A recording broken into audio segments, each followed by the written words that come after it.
உறவுகள் அனைவருக்கும் வணக்கங்க. அது என்னமோ தெரியலைங்க, என்ன மாயமோ மந்திரமோ, நம்ம தலைவன் தலைவியை பற்றி பேசணுன்னாலே சந்தோஷம் அப்படியே பீறிட்டு தாங்க வருது. ஆமாங்க, நம்ம விஜய் என்னம்மா கலக்குன்னு கலக்குறாருங்க. உண்மையிலே முன்னாடியே கலக்கி வச்சுருவாங்க, அடுத்த செகண்ட் அப்படியே கலக்குன மாவை கலக்கிறதுல என்னையா பெருமை அப்படிங்கிற மாதிரி மைண்ட் வாய்ஸ் ஓடிச்சு தான். இருந்தாலும் அதையே அவங்க பிணையலும் அப்படி அவங்க பண்ணுற ஸ்டைலும் பார்க்குறதுக்கே பக்காவாக தாங்க இருந்துச்சு. அப்படி சிக்கன் எடுத்து பொரிக்கிறதும், மீனை அப்படி வறுக்கிறதும், அதில் துண்டு கட்டிக்கிட்டு ஸ்பெஷலாக பண்ணுறதும் அல்டிமேட்னு தான் சொல்லணும். அப்படியே அந்த அக்கா வர்றாங்க, அக்கா அப்படின்னு சொல்லி நான் நினச்சேன் அவர் சொல்லையிலே நீங்கள் எப்படி வரப்போச்சுன்னு தான் கேட்பாருன்னு. அதே மாதிரி கேட்குறாங்க. ஆனால் அவ்வளோ தூரத்தில் உடஞ்ச கப்பு கீழே விழுகலையேங்க, உடையலையேங்க. கீழே விழுந்துச்சு, உடையலை. ஆனால் உடஞ்சிச்சா என்னன்னு நான் கவனிக்கல, நீங்கள் கவனிச்சிங்களா? உடஞ்சிச்சா உடையலையா அப்படின்னு கவனிச்சா சொல்லுங்கள். அதுக்கப்புறம் பரவாயில்ல தம்பி, யார் வர்றா கெஸ்ட்டு அப்படின்னு கேட்கல. அங்கே ராதா, இங்கே சித்தப்பு சொட்டத்தில் சித்தப்பு மண்டையில் நொங்கு கொட்டணும் தாத்தா அப்படி ரசித்து பார்த்துட்டு இருக்காங்க. முக்கியமான ஆள்னா என் பிள்ளையோட மிஸ்ஸும் அவங்க அம்மாவும். நான் கூட என் பொண்டாட்டி வரான்னு சொல்லுவாருன்னு பார்த்தா பிள்ளையோட மிஸ்ஸுன்னு சொல்லிடுறாரு. இவங்களுக்கு என்னங்க, இவங்ககிட்ட சொன்னால் இவங்களுக்குமா மனநோய். ஆனால் சொல்லாமல் அப்படி மழுப்பிக்கிட்டு சொல்கிறாங்க. பரவாயில்லங்கய்யா, இந்த பக்கத்து வந்துடக்கூடாது, நீங்கள் கிளம்புங்க அப்படிங்கிறாரு. எனக்கு ஒரு டவுட்டு, சிக்கனு பொரிச்சாச்சு, மீனை பொரிச்சாச்சு, வறுத்தாச்சு, அதுக்கப்புறமா அரிசியும் வச்சாச்சு குக்கரில். இந்த வெங்காயம் தக்காளி எதுக்கு? அதுக்கப்புறம் தான் குழம்பு வைப்பாங்களா? எங்கள் வீட்டிலலாம் கடைசியில் சாப்பிட்றதுக்கு ஒரு 10 நிமிஷத்துக்கு முன்னாடி தாங்க சிக்கன் 65 வறுப்போம். ஏன்னா இதம்மா சூடாக இருக்கணும் அப்படிங்கிறக்காண்டி. இவங்க முன்னாடியே பண்ணுறாங்கன்னா ஒருவேளை ஹாட் பாக்ஸில் என்ன தான் சிக்கனை மூடி வச்சாலும் சாப்பிட்றதுக்கு 2 மணி நேரம் கழித்து சாப்பிட்டா சப்புன்னு தாங்க இருக்கும். சரி விடுங்க, கதையை விட்டுருவோம். இப்போ யாரெல்லாம் சித்தப்பூவை சிங்கப்பூருக்கு நாடு கடத்துங்கடா டோய் அப்படின்னு தோணுதுன்னு கமெண்ட்ஸில் சொல்லிடுங்க. ஆனால் ஆமாங்க, இந்த சித்தப்பு ஏன் தான் மறுபடியும் வில்லனாக இருக்காருன்னே தெரியல. அதுலேயும் சாபம் கொடுக்குற மாதிரி, இதெல்லாம் நல்லாவா இருக்குது, அவன் நல்லா இருந்தேன் தாத்தா, பரவாயில்ல தாத்தா, சல்யூட்டு, நீ திருந்தினாலும் சரி திருந்தாலும் சரி இனிமேல் விஜய் அடங்க போகிறதில்ல. ஏன்னா அவருக்கான உயிர், இன்னொரு குட்டி உயிர், அவங்க உலகம், தனி உலகம் ஆயிட்டாங்க அவங்க குடும்பம். அப்படி இப்படின்னு இனிமேல் எந்த கொமனாலும் முடியாதுங்க. தாலி மட்டும் கட்டினா கூட புருஷனா பொண்டாட்டியாக மதிக்க மாட்டாங்க, ஒரு குழந்தை வயிற்றுல இருந்தாலும் கூட மதிக்க மாட்டாங்க. ஆனால் வளர்ந்து இப்படி ஒரு குடும்பம் ஆயிடுச்சுங்க. இனிமேல் விஜய்க்கு முக்கியம் யாரு? அவங்க குடும்பம் தானே. அதை தாத்தா இன்னைக்கு கரெக்டாக சொல்லிட்டாரு. அவன் இன்ன வரைக்கும் 5 வருஷமா சந்தோஷமா இருந்தான்னு நினச்சிக்கிட்டீங்களா மாப்பிள்ள? அவன் எவ்வளோ கஷ்டத்தில் இருந்தான், அவனோட சந்தோஷம் அவன் பொண்டாட்டி புள்ளதாங்கிறத நல்லா பார்த்துட்டீங்கல்ல அப்படின்னு. கேனையா நீ தாத்தா, நல்லா எப்போவே உனக்கு தெரியுமேயா அவன் தான் அவனுக்கு உயிர்னு இப்போ சொல்லிக்கிட்டு இருக்க. பரவாயில்ல, இப்போ அது சொல்கிறியே அப்படின்னு தான் தோணுது. அதுக்கப்புறம் இவர் தடப்படலாம் எல்லா வேலையும் முடிச்சிடறாங்க. அதை விட கூத்துவீங்க காவேரி அவங்க சம்மதிக்க வைக்கிறதுக்கு. ஐயோ சாரதாம்மா படுற பாடு இருக்கே. அப்படியே எல்கேஜி பிள்ளை மாதிரி நான் என்ன கேட்டிருக்கேன், என்னை கொண்டு போய் அந்த தம்பி வீட்டில் ஒரு நேரம் சாப்பிட சொல்கிறேன். பாவண்டி அந்த தம்பி, நான் ஏதாவது இந்த முக்கியவங்க இந்த மாதிரி முக்கியமான இடம் அப்படின்னு ஏதாவது சொல்லியிருக்கேனா அப்படின்னு அழுகிறாங்க. எனக்கு உண்மையிலே ரொம்ப பிடிச்சிருந்துச்சு. சரி விடு, அழுகாத, அப்படியே ஸ்ட்ரிக்டாக இருந்தேன் நம்ம காவேரி. அப்படியே இறங்கி அம்மாவுக்கா என்ன வேணாலும் செய்கிற காவேரி, விஜயம் வேணான்னு உட்காந்தால. நான் அதை தாங்க நினச்சேன், நீ இன்னும் கொஞ்சம் நேரத்தில் சம்மதிச்சிருவடி. ஏன்னா நேற்று ப்ரொமோவில் வர்றதை காமிச்சிட்டாங்கல்ல. இப்போ சரி நான் வர்றேன், அதுக்காக நீ மூஞ்ச தூக்கி வச்சுட்டு வரக்கூடாது அப்படின்னு சாரதா சொல்கிறாங்க. சரிம்மா, நீ நல்ல புடவை கட்டிட்டு வா அப்படின்னு சொல்கிறது நல்லாயிருக்கு. பலகாரம் நீ 1-2 தானே செய்வ தீபாவளிக்கு அப்படிங்கிறது எல்லாமே நல்லாயிருக்கு. ஆனால் அதை விட நம்ம குட்டிமா கிட்ட காவேரி பிடிச்சி வச்சு கேட்குறாங்க, உங்கள் அப்பா ஏன் அப்படி அட்வான்டேஜ் எடுத்துக்கிறாரு, எல்லாத்துலேயும் இப்படி தான் இருப்பாரா அப்படிங்கல. எங்கள் அப்பா அப்படிலாம் இல்லை, ரொம்ப நல்லவர், யாரையுமே நிமிந்து கூட பார்க்க மாட்டாங்க. ஆனால் உங்களை பார்த்ததுலேருந்தான் எங்கள் அப்பா அப்படி ஆயிட்டாரு மிஸ் அப்படின்னு குட்டிமா சொன்னது அவ்வளோ அழகு. அதை விட அவங்க அப்பாவை பார்த்து அப்பா அப்படின்னு சொல்கிறது, ஐயோ குட்டிமா கண்ணத்தை பிடிச்சி கிள்ளிக்கணும் போல தாங்க தோணுச்சு. அதே மாதிரி காவேரி பார்க்குறாங்க, இது என்னமோ இருக்குது கண்டுபிடிக்கிறேன் அப்படின்னு நினச்சிட்டு வந்துக்கிட்டு இருக்காங்க. கிளாஸுக்குள்ளே போவாங்கன்னு பார்த்தா கரெக்டாக அவங்க வீட்டுக்குள்ளே சாயந்தரம் முடிஞ்சு வறுத்துக்கிட்டு இருக்காங்க அம்மா. நான் ஒருவேளை நினச்சிட்டேன் கிளாஸுக்குள்ளேயா வறுக்கிறாங்க அப்படின்னு. எனக்கு மட்டும் தான் தோணுச்சா, உங்களுக்கு அப்படி தோணுச்சான்னு அன்பான உறவுகளே கமெண்ட்ஸில் சொல்லுங்கள். இப்போ இங்கே விருந்தெல்லாம் சாப்பிட்டு முடிச்சிடுறாங்க, ஃபோட்டோவை பார்க்குறாங்க, அதிர்ச்சி ஆகுறாங்க, எல்லாம் நல்லபடியாக முடியுதுன்னு வச்சுக்கோங்களேன். வீட்டுக்கு வந்துடுறாங்க. வீட்டுக்கு வந்ததுக்கப்புறம் சாரதாவுக்கு அந்த கேள்விகள் கேட்டு தொலைச்சிக்கிட்டே இருக்குது. இங்கே பாருமா, உண்மையை சொல்லுமா, என்ன நடக்குது, ஏண்டி இல்லை தாத்தாவை மாட்டி உன்னை பார்த்தோன்னே அப்படி தலையை தொங்க போட்டு இருந்தாங்க, நீங்களும் உங்கள் முகத்தை பார்த்தேன், என்னமோ நடக்குதுமா. அவங்க கொஞ்சம் குற்ற உணர்வில் தவிக்கிறாங்க. அதனால் தாத்தாவும் ராதாவும் திருந்தினதுனால இப்போ பணிஞ்சு நிற்கிறாங்களா, இல்லை கடைசி காலம் ஆயிடுச்சு இனிமேல் வேறு வழி இல்லைன்னு திருந்திட்டாங்களான்னு தெரியல. எப்படியோ திருந்துற வரைக்கும் சந்தோஷம்தான். விஜய் சொல்லிடுறாரு, இனிமேல் என் வாழ்க்கையில் எதுவும் பண்ணிடாதீங்க அப்படின்னு தான் சொல்லிட்டார் இல்லையா. இப்போ காவேரிக்கு டவுட்டாக தான் ரொம்ப நாள் பழகுன மாதிரி பேசுகிறாங்க. எனக்கு இவங்களை எங்கேயோ பார்த்த மாதிரி இருக்கே அப்படின்னு காவேரி நினச்சி அந்த வீட்டுக்கு வந்த கையோட கேள்வியாக கேட்குறாங்க. கேள்வியை கேட்டு தொலைச்சி எடுக்கிறாங்க அம்மா போட்டு. சாரதாவும் அப்படிலாம் ஒன்றும் இல்லடி, நம்ம பாப்பா அப்போ குட்டிமா பார்க்கல கங்கா பிள்ளை ஞாபகம் வருதுடி, கங்கா பிள்ளை ஞாபகம் வந்தால் கங்கா பிள்ளைய கூப்பிட்டு வச்சு பேசு, அவங்க அடிக்கடி நீ வரமாட்டாங்களடி, நீ என்னடி ரொம்ப பண்ணுற நீ வரமாட்டேன்னு வரேன்னு நீனா சொல்லிவிட்டு இப்படிலாம் பண்ணாத. அம்மா அம்மா அம்மா எனக்கு டவுட்டாக இருக்குமா, எனக்கு அந்த தாத்தா பாட்டியில் எங்கேயோ பார்த்த மாதிரி இருக்குமா அப்படின்னு சாரதா பார்க்குது. என்னடி சொல்கிற? ஆமாம்மா, அதெல்லாம் ஏதோ ஒரு பிரம்மையாக இருக்கும் விடு அப்படின்ட்டு போயிடுது.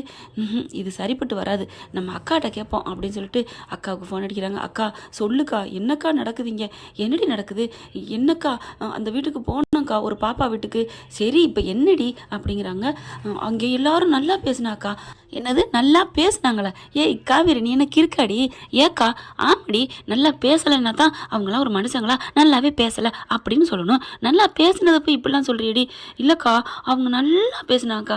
ஐயோ அவங்க என்ன வாய் பேசாமல் இருந்தாங்களா என்ன? நீ வைடி அப்படின்னு ஃபோனை வைக்கிது.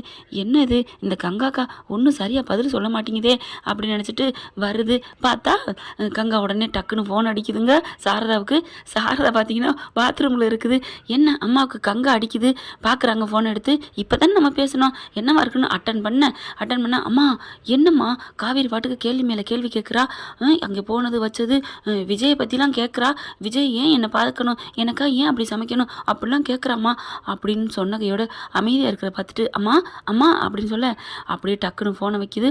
ஃபோனை வச்சா நான் மறுபடியும் அடிக்க இவ பேசாமல் இருக்க மாட்டான்னு, என்ன நான் காவேரி பேசுகிறேன். ஐயோ காவேரியா, ஒன்றும் இல்லடி, இப்போ என்னமோ விஜய் நான் சொன்னியே அவர் பேர்லாம் உனக்கு எப்படி தெரியும்?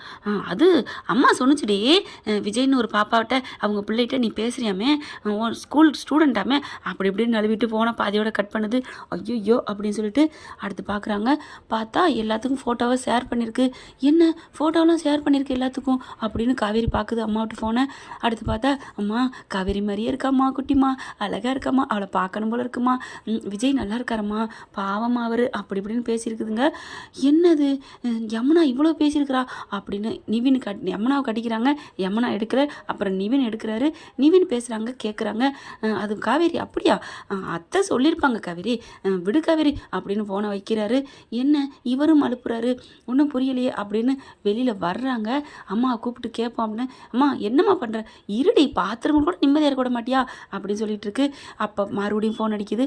ஓடி போய் எடுக்கிறாங்க. பார்த்தா நிவின் ஹலோன்னு சொன்னால் பார்க்குறாங்க. எனக்கு நான் ஃபோன் அடித்தேன், அம்மாவுக்கு ஃபோன் அடிக்கிறாங்க அப்படின்னு நினச்சிட்டு ஹலோ அப்படிங்கல. அத்தை காவேரி இந்த மாதிரி ஃபோன் பண்ணிவிட்டு விஜயை பற்றி எல்லாரும் பற்றி கேட்குறா அத்தை, நீங்கள் எதுவும் பேசுனீங்களா அப்படின்னு நிவின் சொன்னோன்னே, என்ன எல்லாரும் ஒரே மாதிரி சொல்கிறீங்க அப்படின்ட்டு நிவின் நான் காவேரி. ஐயோ காவேரியா, ஒன்றும் இல்லை காவேரி, அத்தைங்க அத்தை குளிக்கிறாங்க. சரி எல்லாம் என்ன பண்ணுறீங்கன்னு எனக்கு தெரியுது, ஃபோனை வைங்க. ஐயோ அப்படின்னு நிவின் நினைக்கிறாங்க. சாரதா வெளியில் வான்னு சொல்லிட்டு கதவை உடைக்கிறாங்க. வெளியில் வராங்க. ஐயா என்னடி நிம்மதியாக பாத்ரூம் கூட இருக்க விட மாட்டேங்கிறா, இப்போ என்னடி உங்கள் சொத்தை அப்படிங்க எடுத்தேன், இப்போ என்ன உனக்கு வேணும்? எனக்கு ஒரு உண்மை தெரிஞ்சாகணும், விஜய்க்கு எனக்கு என்ன சம்மந்தம், அவருக்கு உனக்கு என்னடி சம்மந்தம், அவர் ஸ்டூடெண்டோட அப்பா, என்ன இருக்குதுல்ல அப்படிங்கிறாங்க.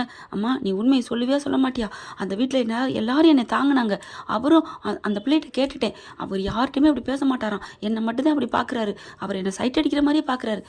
நீ அழகாக இருக்கலடி, அழகாக ரசிக்கிறாங்க, அழகாக ரசிக்கிறது ஒன்றும் தப்பு இல்லடி. அம்மா நீ அப்படி சொல்கிற, இந்நேரம் பழைய சாரதா இருந்தால் எவன் என் பிள்ளைய பார்க்குறது அப்படி இடுப்பில் தூக்கி சொருகிட்டு போயிருக்க மாட்டேன் சண்டைக்கு அப்படின்னு காவேரி கேட்குறாங்க. அதெல்லாம் அந்த காலண்டி, அந்த சாரதாலாம் இல்லடி, இப்போலாம் அப்படிலாம் இல்லடி. அப்படின்னா என்ன அவன் கல்யாணம் பண்ணிக்கிறேன்னு கேட்பான், கட்டி கொடுத்துருவியா? அந்த தம்பி கேட்டால் கொடுப்பேன்டி. என்னம்மா நீ நினைக்கிற? ஆமாடி அம்மா எனக்கு தலை சுற்றுது அப்படிங்கிறாங்க. நல்ல பிள்ளையா இருக்குது, ஒய்ஃபும் இல்லைங்கிறாங்க, நீ கட்டிக்கிட்டா என்னடி, வீடெல்லாம் நல்லா பெருசாக இருக்குது, நல்ல மனுஷங்களா இருக்காங்க, நீ கட்டிக்கிறியா அந்த தம்பியை? அம்மா வாயை மூடு அப்படின்னு சொல்லிட்டு உள்ளுக்குள்ளே போய் கதவை சாத்திக்கிறாங்க. ஏன் இப்படி பண்ணுறாங்க அப்படிங்கிறாங்க. ஏன் புரியலையே அப்படின்னு சொல்லிட்டு அதுக்கப்புறம் விஜய்க்கு கால் பண்ணி பேசுது. தம்பி ஓயாம கேட்டு கேள்வி கேட்டு தொலைச்சி எடுத்துட்டா அப்படிங்கிறாங்க. அதுக்கப்புறம் ஃபோன் அடிக்குது மறுபடியும் கங்கா. என்ன கங்கா காலில் வரா அப்படின்னு. சரிங்க தம்பி வைக்கிறேன் அப்படின்னு சொல்லிட்டு வைக்க விஜய் சரி அத்தை பார்த்து பத்திரம் அவகிட்ட எதுவும் பார்த்து நேக்கா பேசுங்க அத்தை நான் பார்த்துக்கிறேன் தம்பி அப்படின்னு வச்சுட்டு கங்கா கிட்டையும் யமுனாட்டையும் பேசி முடிக்கிறாங்க. எல்லா விவரத்தையும் அதாவது காவேரி பேசுனதை. ஐயோ அவளுக்கு ஏதோ அரைகுறையாக தெரியும் போல இருக்கே. விடுமா தெரிஞ்சா என்ன, தெரிஞ்சதுக்கப்புறம் ஆமாடி உன் புருஷன்னு சொல்லிட்டு போங்க. ஏதோ ஆயிரம் தான் அதெல்லாம் ஒன்றும் ஆகாதுமா. அக்கா தான் நல்லா ஆயிட்டால. இதை சொல்கிறது யாருன்னு நினைக்கிறீங்க, கங்கான்னு நினைக்கிறீங்களா? இல்லைங்க யமுனா பெய்தாங்க. அதுக்கு என்ன சரி விடுங்க. அடுத்து மறுநாள் காலையில் காவேரி கிளம்பிடுறாங்க ஸ்கூலுக்கு. இங்கே சாரதா கிட்ட விஜய் சொல்லிடுறாரு உங்ககிட்ட பேசணும்னுட்டு. வந்து 2 பேரும் பேசுகிறாங்க. என்ன நடந்துச்சு ஏது நடந்துச்சுன்னு பேசணும் இல்லையா, அதுதானே மனித இயல்பு. அதுக்கப்புறம் எல்லாத்தையும் சொல்கிறாங்க. யமுனா கங்கா கிட்டலாம் ஃபோன் பண்ணி பேசுனது. ஐயோயோ படுத்தி எடுத்துட்டா மாப்பிள்ள, உங்களுக்கும் அவளுக்கு என்ன சம்மந்தம் என்ன சம்மந்தம்னு அப்போ சொல்ல வேண்டியதானே அத்தை அப்படின்னு சொல்ல. ஐயோ என்ன தம்பி சொல்லி எதாவது ஆயிட்டா என்ன தேவைப்போகுது, என் பொண்டாட்டியோட உசிறு என்கிட்ட இருக்குது, அதெல்லாம் ஆகாது. அந்த ஆண்டவனை தவிர யாராலும், ஏன் அந்த ஆண்டவனால் கூட எங்கள் காதலை பிரிக்க முடியாத அத்தை அப்படிங்கிறாரு விஜய். அடித்து பேசுகிறாரு. அடுத்து என்ன பண்ணலாம் அப்படின்னு பிளானை போடுறாங்க. அவளுக்கு எப்படி சுயநினைவு போச்சு, ஆக்சிடென்ட்லானே அதையே மறுபடியும் ஏற்படுத்துமா? தம்பி என்ன சொல்கிறீங்க? ஆமாத்த எனக்கு அதான் தோணுது அப்படிங்கிறாங்க. சரின்னு சொல்லிட்டு அந்த மாஸ்டர் பிளானை ஒர்க் அவுட் பண்ணுறாங்க. விஜய்க்கு தெரிஞ்சவங்ககிட்ட பேசுகிறாங்க. அதே மாதிரி லாரியை செட் பண்ணுறாங்க. தம்பி சிகப்பு காரில் தான் நீங்கள் வந்தீங்க? ஆமாம் அப்படின்ட்டு சிகப்பு காரை ரெடி பண்ணிக்கிறாங்க. அதே மாதிரி விஜய் வாராரு காரில். காவேரிக்கிட்ட என்ன பண்ணுறாங்க, சாயந்தரம் வந்த கையோட நம்ம சாரதா பெரிய லிஸ்ட்டு கொடுக்குறாங்க. இந்த ஜாமான் பூரா அங்கே முக்கத்து கடை இருக்குல்ல அங்கே போய் வாங்கிட்டு வாடி. ஏம்மா அங்கே தான் ஏதோ கம்மியாக கொடுக்குறாங்களாம், ஃப்ரீயாக ஏதோ தர்றாங்களாம். ஏம்மா நீ வேற அப்படின்னு சொல்லிட்டு அந்த லிஸ்ட் எடுத்துக்கிட்டு கூட எடுத்துகிட்டு போகிறாங்க அந்த கடை. அதாவது அப்போ தான் வண்டி நிப்பாட்டுறதுக்கும் அந்த ஏத்தாப்புலேருந்து லாரி வர்றதுக்கும் சரியாக இருக்கும் அப்படிங்கிறதுக்காண்டி அதே மாதிரி இவங்க ஜாமான் வாங்கிட்டு இருக்காங்க.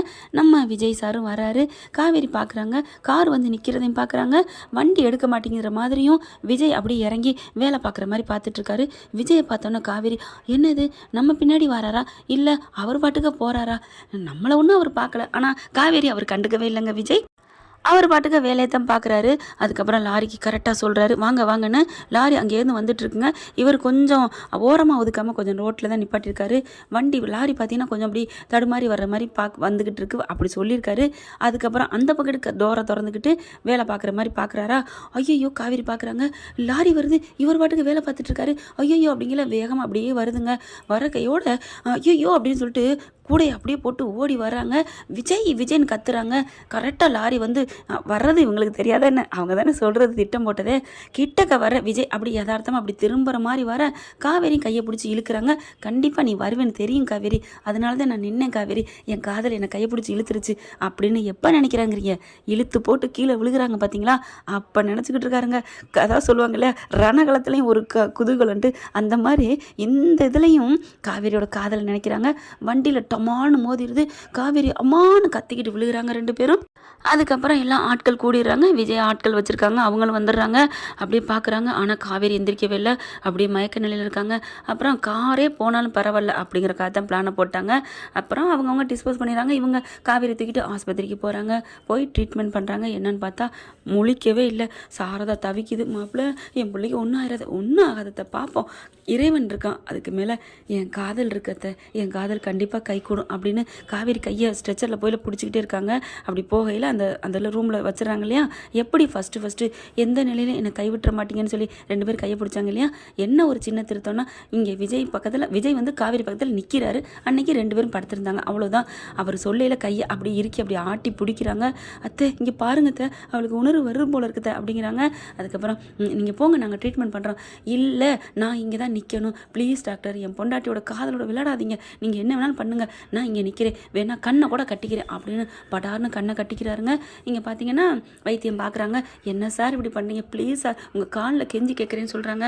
அதுக்கப்புறம் நீங்கள் இப்படி ஓரமாக நின்றுக்கங்க அப்படின்னு சொல்லிட்டு ட்ரீட்மெண்ட் பண்ண போகிறாங்க. என்னன்னு பார்த்தீங்கன்னா அப்படியே தலைக்கு இந்த காதலாம் என்னென்னமோ வைக்கிறாங்க. ஆப்ரேஷன்லாம் இல்லை, பண்ணிக்கிட்டு இருக்காங்க. பக்கத்தில் விஜய் நிற்கிறாரு. அப்படியே லைட்டாக அப்படியே வருதுங்க மூச்சு, ஆனால் சுயநினைவு வரல. இல்லை சார் என்னென்னு பார்க்கலாம், என்னன்னு தெரியல அப்படின்னு சொல்லிட்டு நிற்கிறாங்களா. உடனே விஜய் சொல்கிறாரு, தயவு செஞ்சு ஒரு 10 நிமிஷம் என்கிட்ட விடுங்க சார், உங்ககிட்ட காமிச்சாச்சு, ஒன்றும் இல்லைன்னு சொல்லிட்டீங்க, ரொம்ப தேங்க்ஸ் சார் அப்படிங்கிறாங்க. ஆமாம், உங்கள் ஒய்ஃபுக்கு ஒன்றும் இல்லை, மயக்க நிலையில் இருக்காங்க, அவ்வளோதான் அப்படிங்கிறாங்க. அதுக்கப்புறம் சாரதா என்ன பண்ணுறாங்க, தம்பி நீங்களே இங்கே நில்லுங்க, நான் வெளில போகிறேன் அப்படின்னு போயிடுறாங்க. அதுக்கப்புறம் காவேரி இங்கே பாருடா, டே அம்மு டே காவேரி இங்கே பாருடா, விஜய் வந்திருக்கேன் அப்படின்னு கையை பிடிச்சி கையை எடுத்து கன்னத்தில் வச்சு முத்தம் கொடுக்குறாங்க. அதுக்கப்புறம் நெத்தியில் முத்தம் கொடுக்குறாரு, கன்னத்தில் காதலன் முத்தம் கொடுத்துட்டு அதுக்கப்புறம் லைட்டாக என்ன பண்ணுறாங்க, அப்படியே காவேரி ஐ லவ் யூ டி அப்படின்னு சொல்ல, ஆர்வக்கோளாறு உன் புருஷன் வந்திருக்கேன்டி, உன் பாஸு உன் மாமா ஆர்வக்கோளாறு ஐ லவ் யூ அப்படின்னு சொல்கிறாரு. சொன்ன கேட படார்னு கண்ணு முழிக்கிறாங்க, கையை ஆட்டுறாங்க, படான்னு எந்திரிச்சு உட்காடுறாங்க. உட்காந்துன்னு காவேரி உனக்கு ஒன்றும் இல்லையே அப்படிங்கல. விஜய் எனக்கு என்ன, நான் நல்லா இருக்கேன், என்ன உங்களுக்கு நல்லா இருக்கா அப்படின்னு இருக்கையை கட்டி பிடிக்கிறாங்க. அத்தை அப்படின்னு கூப்பிட்றாருங்க. அவருக்கு சந்தோஷத்தில் தாங்கலை, ஓடி வர்றாங்க, டாக்டர்ஸும் வர்றாங்க. என்னாச்சு அம்மா, என்னம்மாச்சு அப்படிங்கல. விஜய் நீங்கள் நல்லா இருக்கீங்களா, உங்களுக்கு ஒன்றும் இல்லையே, உங்களுக்கு ஆப்ரேஷன் பண்ணிட்டாங்களா, உங்களுக்கு கை கால்லாம் நல்லா ஆயிடுச்சு அப்படின்னு சொல்லிட்டு அப்படியே கட்டி பிடிச்சிக்கிறாங்க. அத்தை எனக்கு என் பொண்டாட்டி கிடச்சிட்டா, என் பொண்டாட்டிக்கு நல்லா நினைவு வந்துருச்சு, என்னோட பிளான் சக்ஸஸ் ஆயிடுச்சு அப்படின்னு கத்துறாங்க. சாரதா அப்படியே கண்ணை துடைக்கிறாங்க. டாக்டர் வந்து சூப்பர் சார், வெல்டன் சார், கை கொடுங்க, உண்மையிலே மருத்துவத்தையே மிஞ்சிருச்சு உங்களோட காதல் சார், என்ன சார் நினச்சிட்டு இருக்கீங்க, என் பொண்டாட்டி சார் அப்படிங்கிறாங்க. அப்போ தான் சாரதா சொல்கிறாங்க, இல்லை தம்பி டாக்டர் சார், நான் சொல்கிறேன் ஒன்று, மருத்துவம் ஜெயிச்சிருச்சுன்னு இப்போ சொன்னீங்க, அதெல்லாம் இல்லை, இவங்களோட காதல் தான் ஜெயிச்சிருச்சுன்னு சொல்லணும். எல்லாத்தையும் விட பெரிய சக்தினா அது காதல் தான். உலகத்தில் எங்கும் காதல், எதிலும் காதல்னு காதலை பற்றி எம்பூட்டோ பாட்டு இருக்குது. அதுதான் காதலுக்கு இருக்கிற சக்தியே அதுதான், காதலுக்கு இருக்கிற மகிமையே அதுதான். நிறைய பேர் தப்பாக யூஸ் பண்ணிடுறாங்க, அவ்வளோதான். நேராக யூஸ் பண்ணால் அந்த காதல் உலகத்தையே தாண்டி வாழும், என் பொண்ணு மாப்பிள்ளை மாதிரி அப்படிங்கிறாங்க. அம்மா நீ எப்போம்மா கவிதை பேச ஆரம்பித்த, எல்லாம் உங்கள் காதலை பார்த்தாண்டி, உங்கள் காதலை பார்த்தவங்களுக்கு யாருக்கு தாண்டி கவிதை வராது? என்ன ஃப்ரெண்ட்ஸ், நீங்கள் சொல்லுங்கள், உங்களுக்கும் கவிதை வருதா இல்லையா அப்படின்னு காமெண்ட்ஸில் சொல்லுங்கள் ஃப்ரெண்ட்ஸ். இந்த பதிவு உங்களுக்கு பிடிச்சிருந்துச்சுன்னா லைக் பண்ணி சப்ஸ்கிரைப் பண்ணி ஹைக் பண்ணிடுங்க ஃப்ரெண்ட்ஸ். தேங்க்யூ. இந்த வீடியோ உங்களுக்கு பிடிச்சிருந்தா தயவு செய்து லைக் பண்ணுங்க. இன்னும் அப்டேட்ஸ்க்காக சேனலை சப்ஸ்கிரைப் பண்ண மறக்காதீங்க. நம்ம கிட்ட இருக்க எல்லா சேனல்ஸோட லேட்டஸ்ட் வீடியோ அப்டேட்ஸ்க்காக மேல ரைட் சைடுல காட்டுற லிங்கை கிளிக் பண்ணி வாட்ஸ்அப் குரூப்ல ஜாயின் பண்ணுங்க. உங்களிடம் விடைபெறுவது நான் உங்கள் மெஹர்.